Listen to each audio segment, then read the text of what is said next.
6월부터 비대면 의료는 재진 환자 원칙으로 바뀌었습니다. 어떻게 평가하십니까?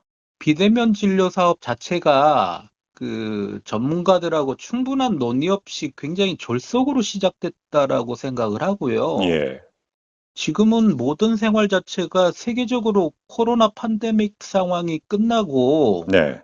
코로나 이전 상황으로 정상 상황으로 돌아간 상황인데요. 네. 비대면 진료 자체도 팬데믹 종료와 동시에 종결했었어야 맞고요. 네. 팬데믹 3년 동안은 초진, 재진 구분 없이 비대면 진료 가능했는데 이번에는 이제 초진은 없애고 재진 환자 원칙으로 했지 않습니까? 그러니까 네. 정부에서도 고심한 흔적이 있는 거 아닐까요? 코로나 팬데믹 상황에서 2020년부터 2023년 4월 말까지 예. 병원에서 제대로 된 진료를 못 받고 코로나19로 자택에서 사망한 숫자가 예.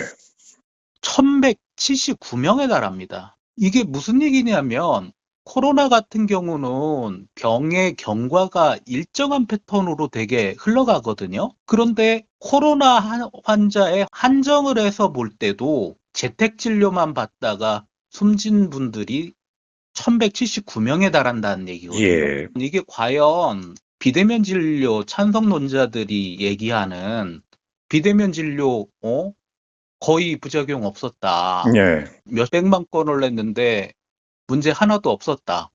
예.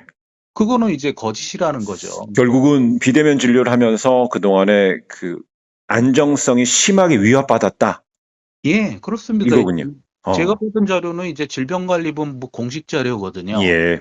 소아과는 이번부터 3개월 동안 진행되는 비대면 의료 체제에서 휴일 야간에는 초진 환자 의료도 가능하게 했어요. 근데 단 상담 형태라고 그럽니다. 네. 이것도 문제인가요? 상담 형태 정도는 되는데. 소아청소년과 의사회 비대면 진료에 대한 입장은 예. 일관되거든요. 예. 아이들 대상으로 하는 거는 초진이든 뭐 재진이든 굉장히 위험한 일이다. 네. 의사윤리에 이제 따르더라도 절대로 용납이 돼서는 안 된다. 예. 아이들이 열이 나는데 과연 이게 조금 지켜봐도 되는 열인지 그렇죠.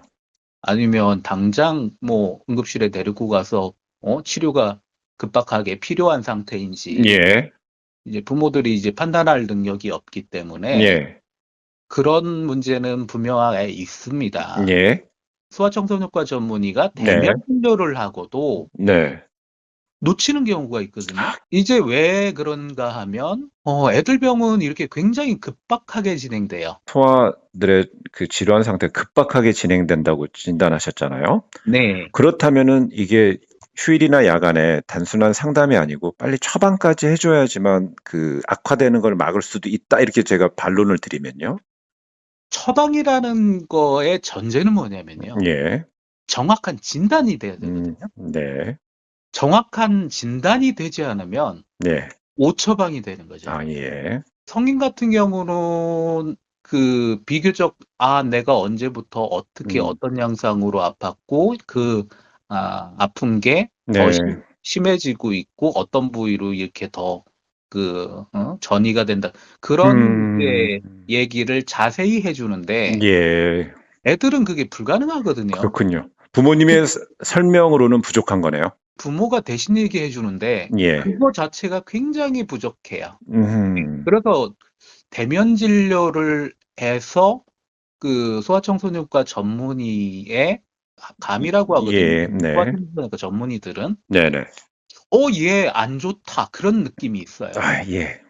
예, 그게 이제 없으면 결국에는 애들 목숨을 대상으로 이게 무슨 뭐 도박을 하는 거나 마찬가지라는 거죠. 부모님이 다 있는 아이도 있지만 한 명만 있는 집의 가장 보호자들은 그분들한테는 정말 야간 진료가 너무너무 소중할 수 있다고 생각이 들거든요, 야간 비대면이라도요. 그 부분이 진짜 중요합니다. 음. 이게 정부와 정치권이 네. 이거를 충분히 아이를 혼자 키우는 부모들한테 아이가 어렸을 때는 네. 부모가 아이를 키우는 데만 전념을 할 수 있게 도와줘야 되는 거예요. 네. 아이가 아픈데 직장에서 업무가 제대로 될 수가 없는 거예요. 예. 예, 그렇게 해결을 해야 된다고 생각을 알겠습니다. 합니다. 이거 시범 사업 기간 너무 짧다라고 생각을 하고요. 예. 이게 아무리 짧아도 1년 이상 해야 되는 거고요. 예. 이게 역시 가장 주안점에 둬야 될 거는 환자 안전입니다. 단일 질환. 코로나 예예. 같은 경우는 이제 병의 경과가 일정 그 패턴으로 흘러갈 거라고 의사들이 예상을 하는데도 예기치 않게 예. 병원이 아니라 자택에서 사망한 숫자가 그렇죠. 1179명에 달했는데 예. 이거를 코로나 환자가 아닌 모든 그 질환에 적용을 하면 수많은 이제 희생자가 나올 수 있다라는 거죠. 소아청소년과 전문의가 보는 게 맞습니다. 예, 애들은 예. 그래요, 진짜. 예. 그래서 지금 문제는 뭐냐면 네. 소아청소년과 지금 의료 인프라 자체가 뭐 동네 소아청소년과부터 대학병까지 뭐 완전 붕괴됐거든요, 이미. 예. 그게 정상화시키는 게 먼저지. 네. 이게 지금 비대면 뭘 하니 마니 이게 문제가 아니고요. 예. 만약에 이제 소아대상 비대면 진료를 한다라고 치면 예. 그중에 분명하게 문제가 있는 애들도 있는데 예. 얘는 그러면 받아줄 데가 없습니다, 지금은. 이 2달여 전에 소아청소년과 폐과 대국민 기자회견 하셨습니다. 네. 이후 상황은 어떻게 진단하십니까?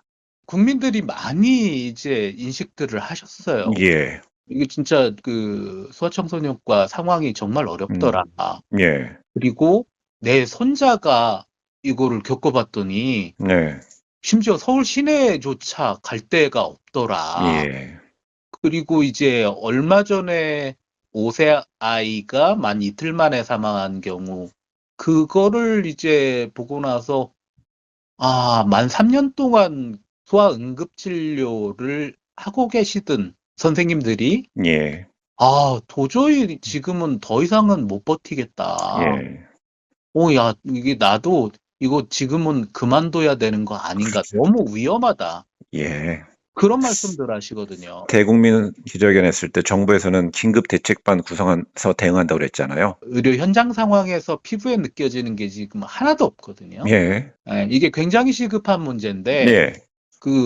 거의 응급 CPR에 준해서 이거를 대응을 해야 된다라고 생각을 하고요. 예. 현장 전문가 말을 들어야 된다라고 생각을 하는데, 네. 너무 이제 안이하게 대응을 하고 있다라고 생각을 하고, 그럼 정부에서는 그럼 대한 소아청소년과 의사회랑 전혀 뭐 접촉면이 없습니까? 앞으로 논의를 하겠다라는 제스처는 있는데, 예. 이게 이제 너무 움직임이 느린 게 있고요. 예. 예를 들어서 아주 단적인 예를 들어드리면, 제가 오늘 우리 회원들 대략 한 3,000분이 하루에 들어오시는 전용 게시판에다가, 네. 회원분들이 뭐라고 호소가 굉장히 많이 올라오시냐면, 아이들 대상으로 처방할 약이 너무 구하기 어렵다. 천식 발자국 와가지고 기관지가 수축이 와가지고 숨 넘어가는 애한테 해줄 뭐 약이 없으니 예. 이게 과연 의사가 뭘 할 수 있겠느냐. 진단이 잘 된다고 해도 지금 왜 이렇게 처방할 수 있는 약들이 태부족하다고 보시나요? 이거를 좀 제대로 만들어낼 수 있게 제약사에다가 약값을 결정을 해가지고 책정을 해줘야 되는데 예. 정부나 심평원이 이거를 허구한 날 깎아대고 있고, 예. 또 식약처는 일정 기간 문제없이 쓰던 약들을 약물 효용 재평가를 하거든요. 소아과 전문의를 늘리기 위해서라도 의대 정원 늘려야 되는 거 아니냐 이런 네. 분들 하시는데 예. 지금 현직에서 일하시는 분들 중에 20%가 아이들 진료를 보시는 게 아니라 성인 대상 진료를 하고 계세요. 예. 요양병원이나 내과에서 월급 의사를 하시거나 그러거든요. 예. 이분들이 소아 진료만 해도 충분히 이게 병원 운영이 가능하고 미래가 있다라는 모습을 보여주면 네. 언제든지 돌아오실 준비가 돼 있죠.